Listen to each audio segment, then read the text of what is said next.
এখন বাঁচার জন্য উনি অনেক কথাই বলছেন। উনি রিমান্ড যাতে না নেয়, ওনাকে জিজ্ঞাসাবাদ যাতে না করে, উনি অনেক কিছু বলতে চাচ্ছেন।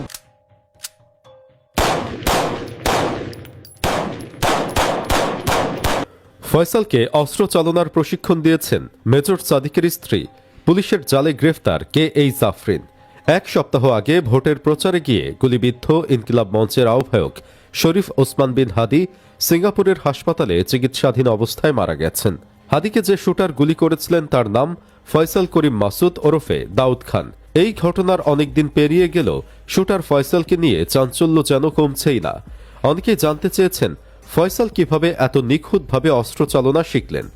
এই তথ্য ঘেটে দেখতে গিয়ে সামনে চলে এসেছে ভারতীয় এজেন্ট মেজর সাদিকের স্ত্রী সুমাইয়ার নাম।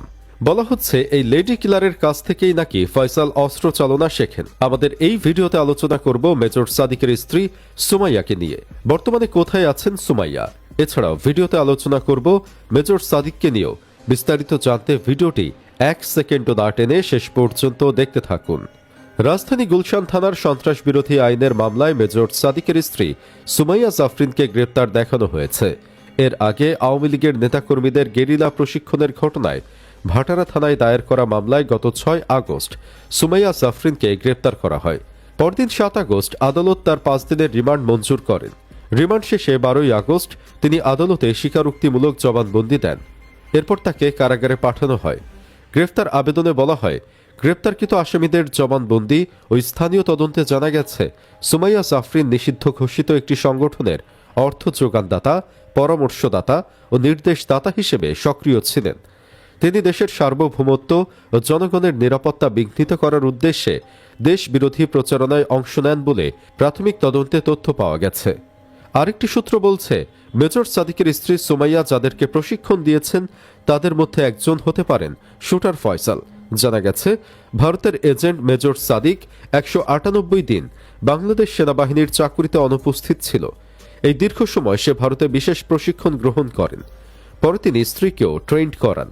সেই ট্রেনিং কাজে লাগিয়ে সাদিকের স্ত্রী দেশে থাকা আওয়ামী সন্ত্রাসীদের অস্ত্র প্রশিক্ষণ দিয়েছে। কিন্তু প্রশ্ন হলো, একজন সেনা সদস্য যদি নির্ধারিত ছুটির বাইরে একদিন বেশি ছুটি কাটায় তাহলে তাকে দুনিয়ার জিজ্ঞাসাবাদ করা হয়। কোনো আওয়াজ না দিয়ে 3-4 দিন অনুপস্থিত থাকা মানে তার চাকরি তো যাই, বরং তাকে খুঁজে বের করে ধরে এনে জবাবদিহিতার মুখোমুখি করা হয়। তাহলে মেজর সাদিকের ব্যাপারে করা হলো না কেন? মেজর সাদিক 198 দিন অ্যাবসেন্ট ছিলেন। এটা অবশ্যই আর্মি হেডকোয়ার্টারের অপারেশনস পার্সোনাল ডিভিশন জানত। সংশ্লিষ্ট হায়ার কমান্ডকেও জানানো হয়েছিল, কিন্তু তারা এই ব্যাপারে কোনো অ্যাকশন নেয়নি। কেন নেয়নি? কারণ সেই হায়ার কমান্ডের অফিসাররা সরাসরি দিল্লির পালা কুত্তা। তারা দিল্লির নির্দেশনায় একটি ভয়ঙ্কর ঘটনা ঘটানোর পরিকল্পনা বাস্তবায়ন করছে। মেজর সাদিক সেই প্ল্যানের একটা অংশ ছিল। সাদিকের যা করার সে করে ফেলেছে। 1003 আওয়ামী ক্যাডারদের প্রশিক্ষণ দিয়েছে সে। টার্গেট কিলিং, অরাজকতা, নাশকতা, গুপ্ত হত্যা, অগ্নিসন্ত্রাস ইত্যাদি কাজের জন্য সিস্টেমেটিক প্রসিডিউরাল ট্রেনিং দিয়েছে সে।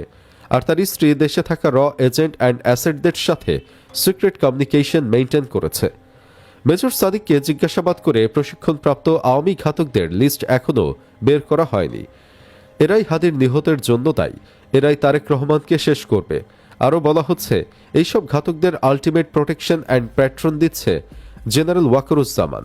উল্লেখ্য, আগস্টে গ্রেফতারের সময় জানা যায় রাজধানীর মিরপুর, ভাটারা, কাঁটাবন ও পূর্বাঞ্চল এলাকায় নিষিদ্ধ আওয়ামী লীগ, ছাত্রলীগ ও এর অঙ্গ সংগঠনের নেতাকর্মীদের প্রশিক্ষণ দেন মেজর সাদিক।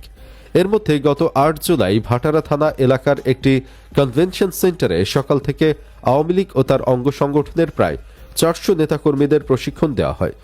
প্রশিক্ষণ গ্রহণকারীদের 2 দিন আগেই একটি টোকেন সরবরাহ করা হয়। এই ঘটনায় মেজর সাদিককে হেফাজতে নেয় সেনাবাহিনী। পরে ঘটনার সাথে যুক্ত থাকার অভিযোগে তার স্ত্রী সুমাইয়া জাফরিনকেও গ্রেপ্তার করা হয়। গোয়েন্দা সূত্র জানিয়েছে, গত 12 জুলাই উত্তরা পশ্চিম থানা এলাকার একটি বাসা থেকে যুবলীগ নেতা সোহেল রানাকে গ্রেপ্তার করে ভাটারা থানা পুলিশ। ওই দিন একই এলাকার একটি বাসা থেকে আওয়ামী লীগের নেত্রী শামীমা নাসরিনকে গ্রেপ্তার করা হয়। পরবর্তীতে সোহেল রানা ও শামীমাকে মুখোমুখি জিজ্ঞাসাবাদ করে তথ্য যাচাই করা হয়। তাদের কাছ থেকে পাওয়া তথ্যের ভিত্তিতে ওই বৈঠকে অংশ নেওয়া মেজর সাদিককে হেফাজতে নেওয়া হয়। খোঁজ নিয়ে জানা যায়, মেজর সাদিক কক্সবাজারের রামু ক্যান্টনমেন্টে কর্মরত ছিল।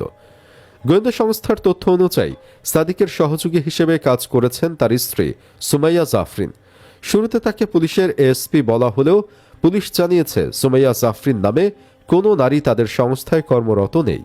সুপ্রিয় দর্শক, আপনি কি চান মেজর সাদিক এবং তার স্ত্রী সুমাইয়া যাদেরকে প্রশিক্ষণ দিয়েছে তাদের লিস্ট ধরে সবাইকে যেন গ্রেফতার করা হোক?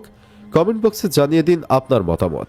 ভিডিও ভালো লাগলে লাইক দিন এবং শেয়ার করুন, আর অবশ্যই চ্যানেলটি সাবস্ক্রাইব করুন।